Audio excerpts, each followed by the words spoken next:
चांदनी चौक से भारतीय जनता पार्टी के उम्मीदवार प्रवीण खंडेलवाल ने आज पुराने दिल्ली के विभिन्न मंदिरों में जाकर के पूजन अर्चन की और अपनी जीत के लिए आशीर्वाद मांगा।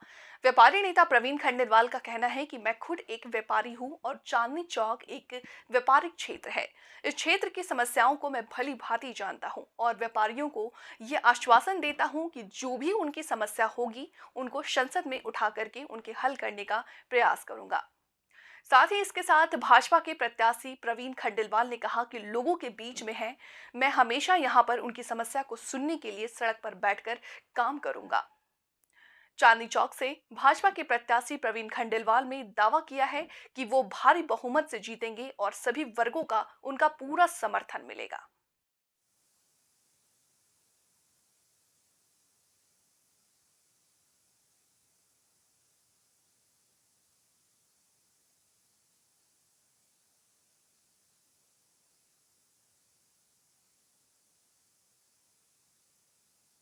परवीन खंडेलवाल जिंदाबाद। परवीन खंडेलवाल जिंदाबाद।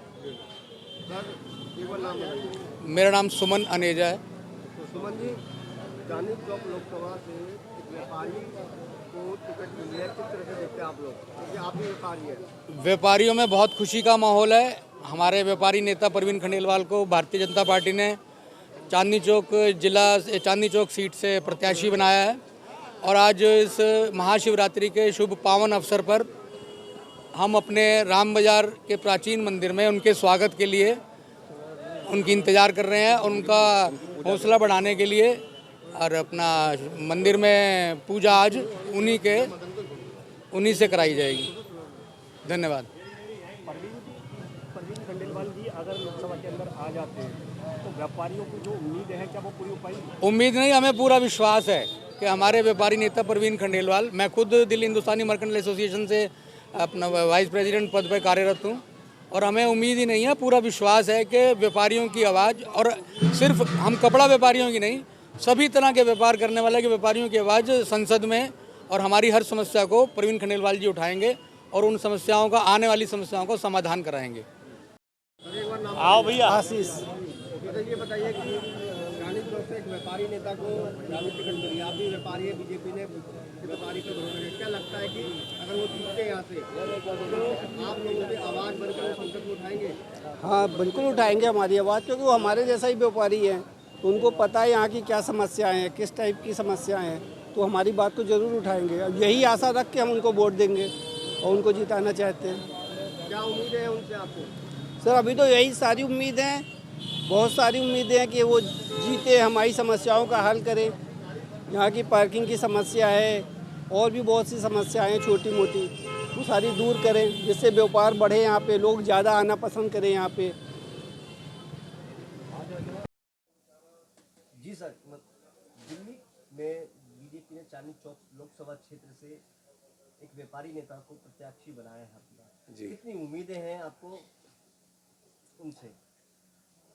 सर से प्रवीण जी से हमें काफ़ी उम्मीद है, वो बहुत अच्छा काम करेंगे और वो व्यापारी वर्ग में से है, तो मुझे डेफिनेटली आशा है और विश्वास है, पूर्ण विश्वास है कि वो बहुत ही हमारी आवाज़ संसद तक लेके जाएंगे। और मैं बीजेपी का खासकर धन्यवाद करता हूँ कि उन्होंने एक ऐसा प्रतिनिधि चुना जो व्यापारी वर्ग में से है और हमारी आवाज़ वो उठाएंगे और उसको डेफिनेटली वो आगे तक लेके जाएंगे, चाहे वो जीएसटी की समस्या हो, चाहे वो समझ लो एमएसएमई के जो नई प्रॉब्लम नहीं आ रही है, या वो किसी ट्रैफिक संबंधी है, या जो भी व्यापारी को जो भी परेशानियाँ हैं, चाहे पार्किंग की दिक्कत है, चाहे चांदनी चौक में, तो मैं समझता सारी परेशानियों को वो एड्रेस करेंगे और पूर्णतः अपनी हमारी आवाज़ को आगे तक लेके जाएंगे। सर ये बताइए कि उनको जो समर्थन आप लोग दे रहे हैं तो किस आधार पर आप समर्थन दे रहे हैं? आधार सर सबसे बड़ी बात है कि वो हमारे व्यापारी वर्ग की आवाज़ को उठाएंगे, सबसे बड़ा आधार यही है और मुझे विश्वास है कि वो बड़े अच्छे मतों से वो पूर्णतः जीत के आएंगे और हमारी आवाज़ को आगे तक लेके जाएंगे और जितनी भी समस्याएं अभी हैं या आगे आने वाली कोई समस्या है उनको सबको एड्रेस करेंगे और व्यापारी वर्ग को सारी जो मेन जो टैक्स देने वाला बंदा है वो व्यापारी है और व्यापारी वर्ग को वो सारी उनकी प्रॉब्लम को समझेंगे और आगे तक ठीक करेंगे उनको। क्या लगता है कि सर उनको व्यापारी वर्ग का के साथ साथ अन्य वर्गों का भी भारी समर्थन मिलेगा? बिल्कुल मिलेगा सर, मिलेगा। आज मेन जो टैक्स जो दे रहा है वो व्यापारी ही दे रहा है जो मेन जो जहाँ से टैक्स आता है गवर्नमेंट को जो टैक्स आता है वो व्यापारी वर्ग से ही आता है, यानी कि मैन्युफैक्चर सब वर्गों से आता है। और डेफिनेटली वो चाहे मैन्युफैक्चरिंग हो, चाहे वो ट्रेडिंग हो, चाहे किसी भी हो, व्यापार तो बिजनेस में, तो बिजनेसमैन तो मेन आज समझ लो एक पूरा बैकबोन है हिंदुस्तान की, जिससे जहाँ से टैक्स कलेक्शन होती है, मेन बिजनेस कलेक्शन। तो वहाँ पे उन चीज़ों को एड्रेस करेंगे, उन चीज़ों को वो काम करेंगे, मुझे विश्वास है, पक्का विश्वास है। सर एक आखिरी सवाल ये है कि इस बार इंडी गठबंधन का लाइन पर कांग्रेस और आम आदमी पार्टी इस बार मिलकर चुनाव लड़ रहे हैं, क्या लगता है कि उसका कोई असर देखने को नहीं नहीं, दूर दूर तक कोई असर नहीं है जी, बिल्कुल बेअसर वाला काम है। वो सिर्फ हवा में बात करते हैं, हर चीज़ फ्री में देते हैं, फ्री में हर इंसान को हर चीज़ फ्री में दे के बेकार कर लाचार कर रहे हैं, बेकार कर रहे हैं। एक बार फ्री दे दिया, उसके बाद वो बिल्कुल ज़ीरो कर देंगे। और पहले फ्री देते हैं कुछ टाइम के लिए, और उसके बाद वो फिर चीज़ को उसकी आदत ख़राब करते हैं, जो देश के हित में भी नहीं है और जो सबके मतलब गरीब के हक में भी नहीं है। सिर्फ एक बार चीज़ एक लालच है, लालच दे दिया और ख़त्म, दैट्स इट। तो मेरे हिसाब से मैं बिल्कुल इसी का ज़रा भी समर्थन नहीं करूँगा। 100% चुनावी स्टंट है, किस लिए 1000 रुपये दिए जा रहे हैं? आप एक व्यापारी मतलब नॉर्मल इंसान को आप उसकी जो है ना जो क्षमता है उसको और ख़त्म कर रहे हैं, उसको और आलसी बना रहे हैं, उसको और बिल्कुल ज़ीरो बना रहे हैं उसको। आप अगर कोई काम ही नहीं करेंगे तो क्या करेंगे बताइए? तो आप किस लिए 1000 रुपये दे रहे हैं बताओ? और ये जनता का पैसा है जो लुटाया जा रहा है, जनता की कड़ी कमाई है, टैक्स जो हमारे से टैक्स लिया जा रहा है और वहाँ बांटा जा रहा है। तो क्या कर रहे हैं आप? ये आप देश को और निकम्मा बनाते जा रहे हैं।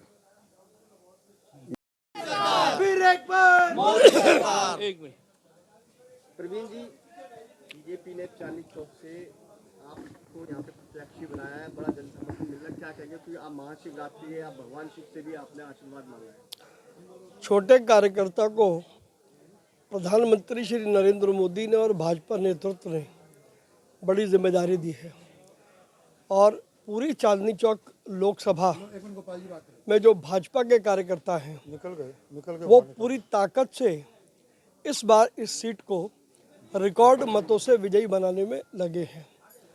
और अपने इसी संकल्प की पूर्ति के लिए आज महाशिवरात्रि के दिन जो भी प्रमुख मंदिर हैं, हम सब कार्यकर्ता वहां जाकर के भगवान विश्वनाथ की पूजा अर्चना कर रहे हैं और उनसे प्रार्थना कर रहे हैं कि वो हम सबका जो लक्ष्य है कि कांग्रेस की जमानत जब्त हो, उस लक्ष्य को पूरा करें। जय श्री राम, जय श्री राम। चांदनी चौक एक व्यापारिक क्षेत्र है और आप यहाँ पे रहने वाले भी हैं, यहाँ के आप रहे हुए हैं और आप खुद एक व्यापारी हैं।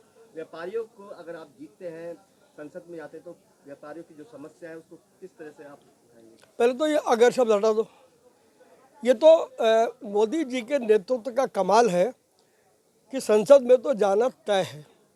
अब तो सब कार्यकर्ता मिलकर के इस बात का प्रयास कर रहे हैं कि वो मार्जिन कितना बड़ा हो सकता है, लेकिन क्योंकि मैंने पूरे जीवन भर व्यापारियों के साथ कंधे से कंधा मिला करके काम किया है, तो व्यापारियों की एक एक समस्या की मुझे मूल जानकारी है। बहुत सारे विषय हम लोगों ने पूर्व में उठाए भी हैं और हमने उनका समाधान भी किया है।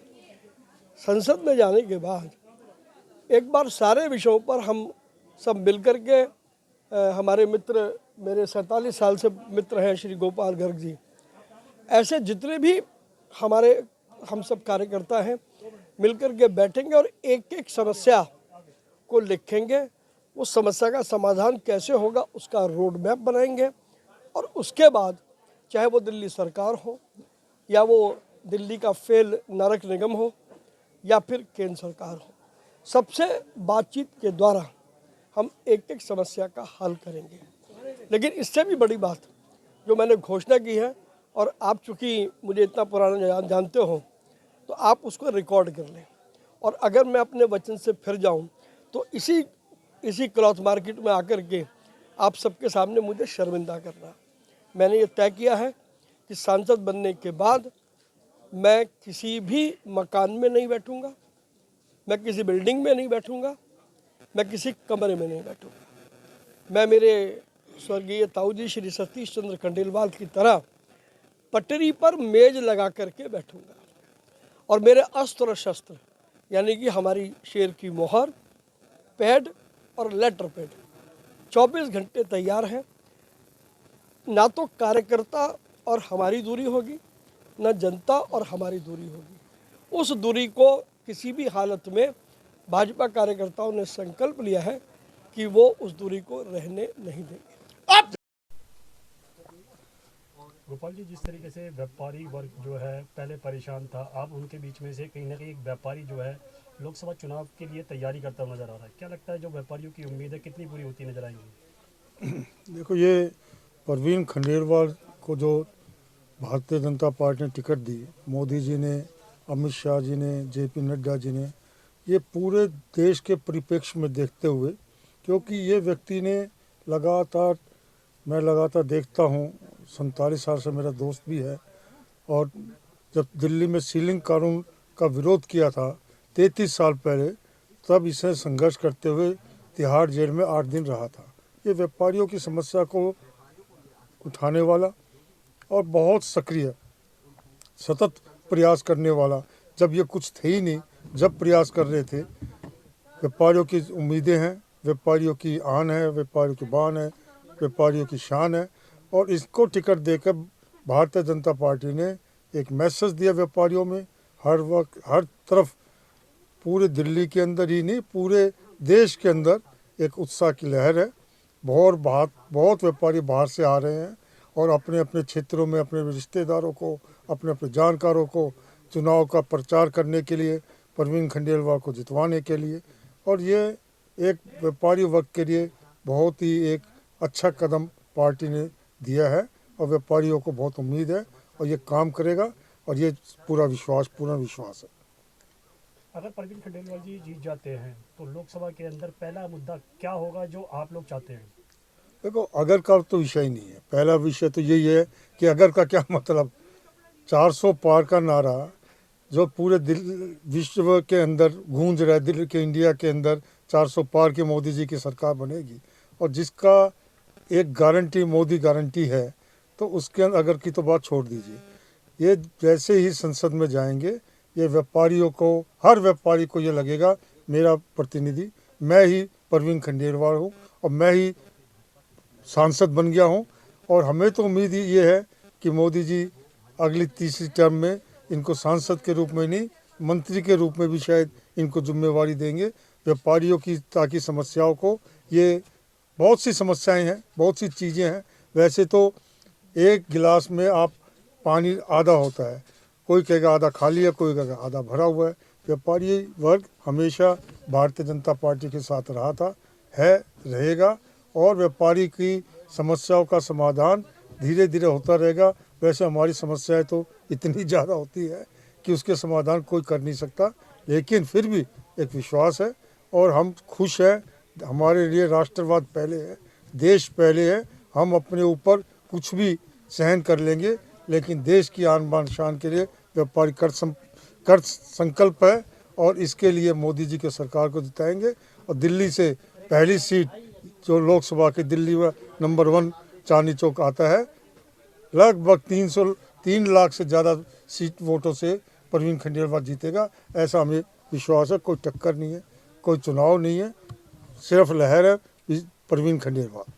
दिल्ली सरकार की बात करें तो दिल्ली सरकार ने लोकसभा से चुनाव से पहले, ठीक पहले 1000 रुपये महिलाओं को देने की वो घोषणा की है।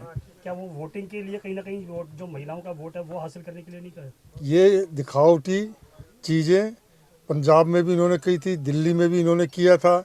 ये सब लुभावने वाले चुनावी वायदे हैं। इसका कितना फ़र्क पड़ेगा महिलाओं के ऊपर, कोई इसका 1 भी % कोई महिलाएं सब जानती है, सब समझती है। कोई नारा, कोई उनको फ़ायदा नहीं। 1000 रुपये 1 महीने के देकर ये तो एक वोट खरीदने की प्रयास किया जा रहा है, लेकिन दिल्ली की महिलाएं, देश की महिलाएं सब समझ चुकी है कि इस वक्त सिर्फ मोदी मोदी मोदी और कुछ नहीं।